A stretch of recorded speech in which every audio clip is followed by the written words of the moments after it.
Greetings pimps. This is going to be a quick one. When it comes down to it, we all know people who hate capitalism or hate socialism, communism, etc. will never be capable of understanding the other side.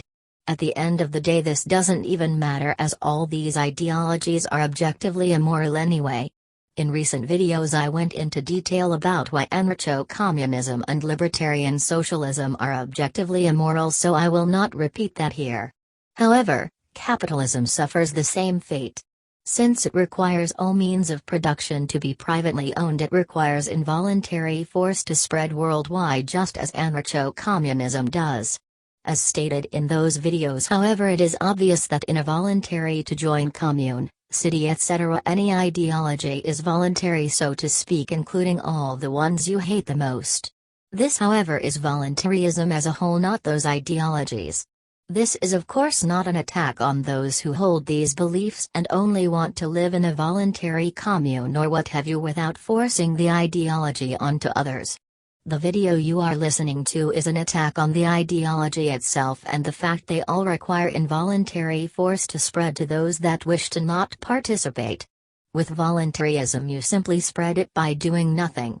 You of course have the right to self-defense and all that jazz, but self-defense is not involuntary force. It's quite hilarious really that these ideologies infight so much. Even the ones that just want to be left alone in an ANCAP or ANCOM town, commune, etc. will still bicker.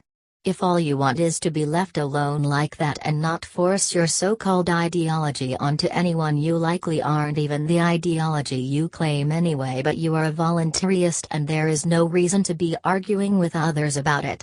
If you truly do not want to force your ideology onto others, there is no reason to attack others who also just want to live in a voluntary to join town, commune, etc. If you wish to live in such a way as well as not spread your ideology or to only try to convince people of it through voluntary speaking, you are voluntarist once again, and most likely not the other ideology you claim.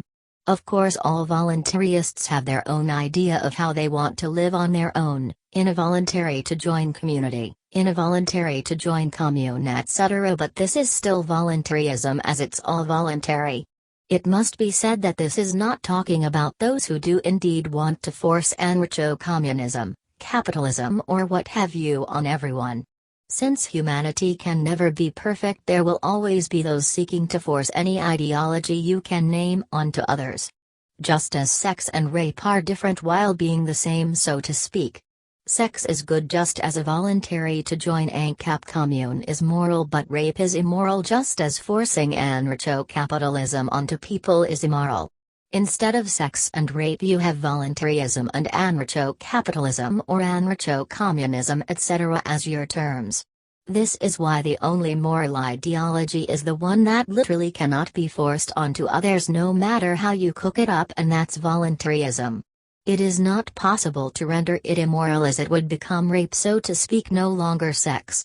Yes, I am aware there are other names for voluntarism such as anarchy, but I digress, as I prefer to use the term that is not misconstrued and given a new definition by everyone and their grandma. Anyways, I hope you enjoyed this short video. We out.